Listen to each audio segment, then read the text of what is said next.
أنت حبيبي ونور العيون حسن نور العيون. بسم اللہ الرحمن الرحیم. اللہم صلی علی محمد وآل محمد. کربلا کے اصل حقائق جاننے کا جن کو شوق ہے اور وہ بہت ہی زیادہ ضخیم کتابوں کا مطالعہ نہیں کر سکتے تو وہ اس سیریز کو ضرور سنیں تاکہ وہ حقائق جان سکیں کہ آخر واقعہ کربلا کیوں رونما ہوا. اور بہت ہی مستند کتابوں سے میں وہ حقائق آپ کے سامنے پیش کرتی ہوں تاکہ ہر عزادار کو محرم سے پہلے یہ تمام چیزیں پتہ ہونی چاہیے تاکہ وہ اس معرفت کے ساتھ ایام محرم کو بپا کرے کہ جس معرفت کے ساتھ امام علیہ السلام چاہتے ہیں کہ ہم ان دنوں کو درک کریں. تو گزشتہ جو 3 اقساط ہیں ان میں نے یہ بتایا کہ کس طرح سے یزید کی بیعت لینے کے لیے کوششیں کی گئیں، اور پھر اس کے بعد میں نے بتایا کہ کس طرح سے جب امام حسین علیہ السلام مدینہ سے نکلنے لگے تو کس کس کو آپ کی جان کی فکر تھی. اس کے علاوہ جو ہے یہ چیز واضح کر دی گئی کہ امام علیہ السلام جب نکلنے لگے تھے تو ہر ایک نے روکنے کے لیے اپنے اپنے دلائل دیے اور امام نے ان کو کیا جوابات دیے. اور ایک روایت ہے جس کا جو ہے تفصیل اس کی گزشتہ قسط میں گزر چکی ہے لیکن اس کا کچھ نتیجہ دینا باقی ہے، اس لیے وہیں سے شروع کر رہی ہوں کہ جب عبداللہ ابن عباس کو یزید نے مدینہ میں یہ خط لکھا تھا، جب امام وہاں سے مدینہ سے رخصت ہو چکے تھے، تو مدینہ میں عبداللہ ابن عباس کو یزید نے یہ خط میں کہا تھا کہ آپ جو ہیں اس خاندان کے بزرگ ہیں اور آپ حسین کو سمجھائیں کہ وہ میری بیعت کر لیں. اس حوالے سے جب اس نے اس خط میں باتیں کی تو عبداللہ ابن عباس نے بہت بہترین جواب دیا جو میں آپ کے گوش گزار گزشتہ قسط میں کر چکی ہوں. اور پھر جب وہ مکہ میں آئے یزید کا خط لے کے اور امام علیہ السلام کے سامنے رکھا تو امام علیہ السلام کو یہ کہنا چاہا کہ آپ سوچ لیں، اس بات پہ غور کر لیں. تو پھر امام علیہ السلام نے استخارہ کیا تھا قرآن سے، تو سورہ آل عمران کی آیت نمبر 185 آئی جس میں کہ یہ فرمایا کہ اللہ تعالیٰ یہ فرما رہا ہے کل نفس ذائقۃ الموت وانما توفون اجورکم یوم القیامہ، کہ ہر نفس نے موت کا ذائقہ چکھنا ہے اور تمہیں پورا پورا اجر تو صرف قیامت کے دن ہی ملے گا. اور پھر جب یہ استخارہ ظاہر ہے جب وارث سے قرآن سے استخارہ کرے تو اسی طرح کی آیت آئے گی جو کہ بالکل موضوع کے مطابق ہے.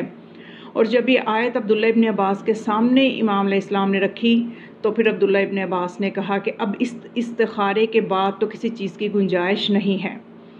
آپ اپنے نانا کے حکم کی تعمیل کریں. اور پھر اس طرح سے جب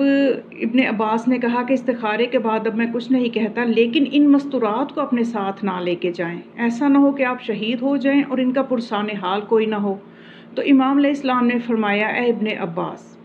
کیا آپ کو یہ معلوم ہے کہ میں نے مدینہ چھوڑنے کا قصد اپنی طرف سے نہیں کیا بلکہ خدا اور اپنے نانا کے حکم کی تعمیل کی ہے. اسی طرح ان مستورات کو ساتھ لینا بھی امام نے فرمایا کہ یہ بھی میرے نانا کے حکم کی تعمیل ہے. اور جب یہ گفتگو ہو رہی تھی تو پردے کے پیچھے سے گریا کی آوازیں آئی. ابن عباس نے امام حسین سے پوچھا یہ کون رو رہی ہیں، تو رونے کا سبب کیا ہے؟ تو پردے کے پیچھے سے بتایا گیا اے ابن عباس، میں علی کی بیٹی شریکت الحسین ہوں. یہ آپ کیا مشورہ دے رہے ہیں کہ امام حسین تنہا عراق چلے جائیں اور ہمیں ساتھ نہ لے جائیں؟ کیا آپ کو معلوم نہیں کہ ہم اہل بیت کے ساتھ کیا ہوگا؟ بھلا ہم حسین کو تنہا کیوں چھوڑ دیں؟ تو اس طرح سے جب بی بی نے دلائل دیے کہ ایسا ہرگز نہیں ہو سکتا کہ میں اپنے بھائی حسین کو تنہا چھوڑ دوں تاکہ ان کے ساتھ جو بھی کربلا میں ہو، اگر خدا نخواستہ حسین کو کچھ ہو گیا تو میں قتل حسین کے ساتھ اپنے نانا سے لے کے حسن بھائی تک ہر ایک کے قتل کو عوام کے سامنے پیش کر دوں گی اور لوگوں کو بتا دوں گی کہ آج نہیں بلکہ ماضی سے بھی ہم اہل البیت سے جنگ بدر کے انتقام لیے جا رہے ہیں.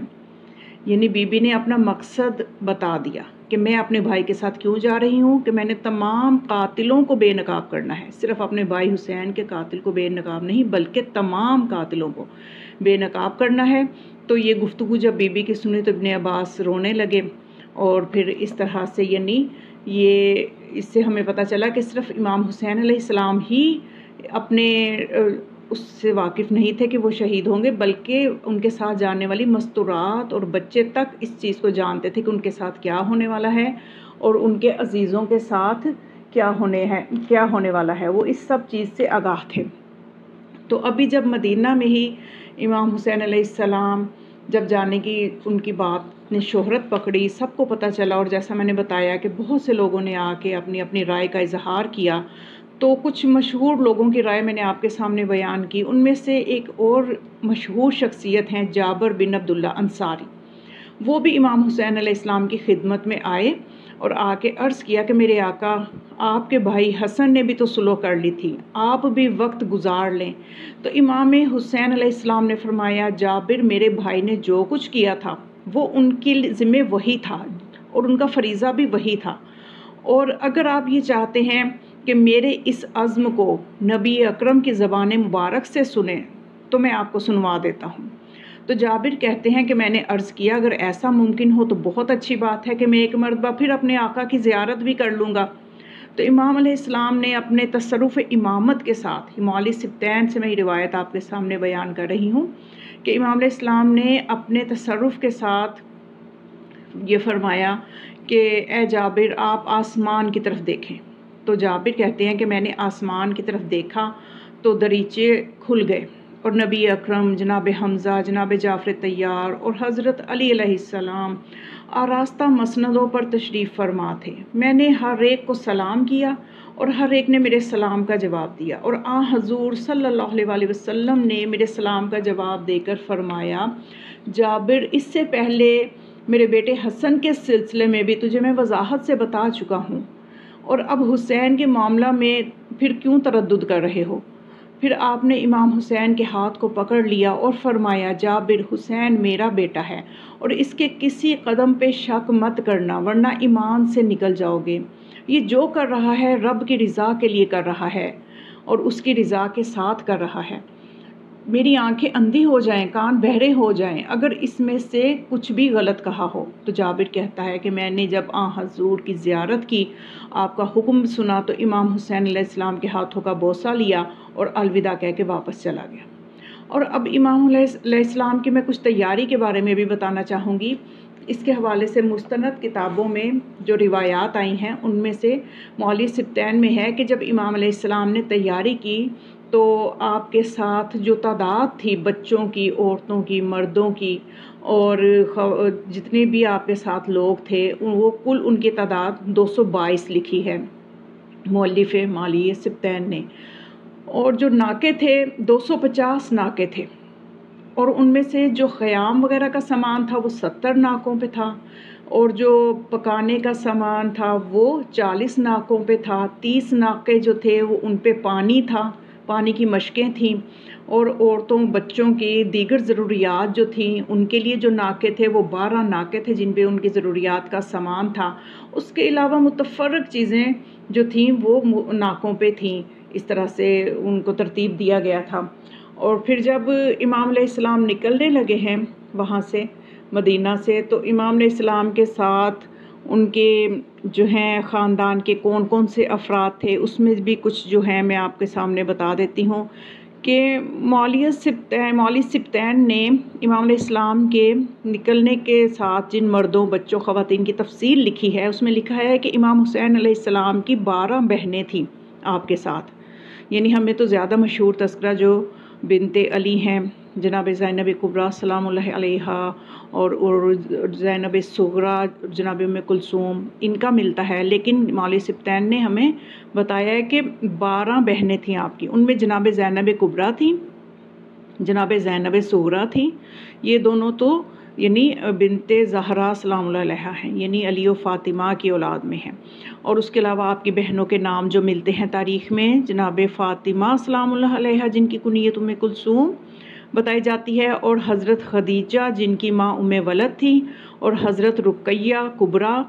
اور حضرت ام ہانی، حضرت رملہ کبریٰ، اور حضرت رقیہ صغریٰ، حضرت فاطمہ صغریٰ، اور حضرت خدیجہ صغریٰ، حضرت ام سلمہ، حضرت میمونہ، یہ آپ کی بہنوں کی جو ہے وہ ہمیں ملتی ہے فہرست۔ اور ازدواج امیر المؤمنین علی ابن ابی طالب علیہ السلام بھی آپ کے ساتھ تھیں۔ ان میں ثعلبیہ جناب رقیہ کبریٰ زوجہ مسلم کی ماں تھیں۔ صحبہ ثعلبیہ یہ جو تھیں یہ جناب رقیہ کبریٰ جو کہ زوجہ مسلم کی ماں تھیں، اور ام مسعود بنت عروہ، حضرت لیلہ بنت مسعود درامیہ، حضرت ام زینب صغریٰ ان کی بیٹی زینب تھی، اور جناب ام ختیجہ اور جناب ام رقیہ، جناب حضرت ام فاطمہ اور حضرت امامہ بنت ابو العاص اور حضرت ام کلثوم، حضرت جمانہ اور حضرت فضہ نوبیہ جو کہ جناب زینب کی کنیز تھیں، اور اس کے علاوہ یہ جو تھیں فقیر المعروف ملیکہ بنت علقمہ اور جناب روزہ، اور اس کے علاوہ ام رافع یہ بھی تھیں امام حسین علیہ السلام کے ساتھ، اور امام حسین علیہ السلام کی کنیزیں بھی تھیں، اور اس کے علاوہ ان کی ایک کنیز میمونہ تھی وہ بھی ساتھ تھی، اور اس کا ایک بیٹا بھی تھا ساتھ جو کہ کربلا میں شہید ہوا۔ اور اس طرح سے امام حسین علیہ السلام کے 10 غلام بھی تھے جو کہ ساتھ تھے آپ کے۔ اس کے علاوہ برادران امام حسین بھی تھے جن میں کہ ابو الفضل العباس علی بن ابی طالب علی بن ابی طالب علیہ السلام، اور حضرت عثمان بن علی بن ابی طالب، حضرت جعفر بن علی بن ابی طالب، حضرت عبداللہ بن علی بن ابی طالب، اور اس کے علاوہ حضرت محمد اصغر بن علی بن ابی طالب، جناب بکر بن علی بن ابی طالب، اور جناب عمر بن علی ابی طالب، جناب اون ابن علی، اور اس کے علاوہ جناب محمد اوسط بن علی بن ابی طالب یہ بھی آپ کے ساتھ تھے۔ اولاد جعفر طیار بھی کربلا میں بہت زیادہ ان میں سے بھی اشخاص تھے جو کہ شہید ہوئے۔ اولاد عقیل تھی کربلا میں، اور اس طرح سے امام حسن علیہ السلام کے خانوادے میں سے بھی یعنی امام حسن علیہ السلام کے فرزند تھے، ان کی بھی تفصیل جو ہے موال سبتین میں جو مزید اگر تفصیل جاننا چاہیں تو وہاں پہ سب نام آپ کو مل جائیں گے۔ طوالت کی وجہ سے میں سارے نام نہیں بتا رہی، لیکن یہ سب جو تھے یہ کربلا میں موجود تھے۔ یہ اہل البیت علیہم السلام کے گھرانے کے افراد اور امام علیہ السلام کے غلام، یہ اس طرح سے یہ سب امام کے ساتھ رخصت ہوئے۔ اور امام علیہ السلام جب رخصت ہونے لگے مدینہ سے ساری تیاری کر کے، تو امام حسین علیہ السلام جو ہیں یہ دمۃ الثاقبہ میں روایت ہے، اس میں جو ہے بہار کے مطابق اور دوسرے ارشاد جو ہے اس میں سے بھی انہوں نے روایت لے کے تو انہوں نے یہ واضح کیا ہے کہ آپ مدینہ سے روانہ ہو کر جب مکہ کے عمومی راستہ سے چلنے لگے تو بعض ساتھیوں نے مشورہ دیا کہ ابن زبیر کی طرح آپ بھی خفیہ راستے سے جائیں، کیونکہ عبداللہ ابن زبیر جو تھا وہ مکہ پہنچ چکا تھا اور وہ خفیہ راستے سے گیا تھا، اور اس کے پیچھے جو تھا وہ حاکم مدینہ اس نے اپنی لوگوں کو بھی بھیجا تھا کہ اس کو پکڑ لیں، لیکن وہ بچ کے نکل گیا۔ تو سب نے مشورہ دیا کہ کہیں ولید ہماری تلاشی کے لیے فوج کو نہ بھیج دے۔ تو امام علیہ السلام نے فرمایا کہ ہرگز میں کسی خفیہ راستے سے نہیں جاؤں گا، نہ میں کسی خفیہ جگہ قیام کروں گا۔ میرا نصب العین صرف اپنے قاتلوں کو بے نقاب کرنا نہیں ہے، بلکہ میرا مقصد تمام اہل البیت کے قاتلوں کو بے نقاب کرنا ہے۔ کیونکہ دیکھیے اگر امام علیہ السلام خفیہ راستے سے جاتے اور خفیہ راستے پہ کوئی آپ کو شہید کر دیتا، پتہ بھی نہ چلتا کہ قتل کس نے کیا ہے، تو وہ قاتل بے نقاب نہ ہو پاتے۔ اور امام علیہ السلام جو ہیں اس طرح سے یعنی خفیہ راستے کے بجائے معروف راستے سے انہوں نے سفر طے کیا، اور راستہ میں آپ کے پاس ملائکہ کی فوج آئی۔ انہوں نے عرض کیا فرزند رسول، اس وقت آپ اپنے نانا، بابا اور بھائی کے بعد کرۂ ارض پر حجت خدا ہیں، اور اللہ نے جس طرح کئی مقامات پر آپ کے نانا کی ہمارے ذریعے امداد فرمائی تھی، اسی طرح ہم نے اللہ سے آپ کی نصرت کی اجازت لی ہے۔ تو آپ نے فرمایا یہاں نہیں، کربلا میں یوم عاشوراء آ جانا، اگر میں نے ضرورت محسوس کی تو تم سے مدد لے لوں گا۔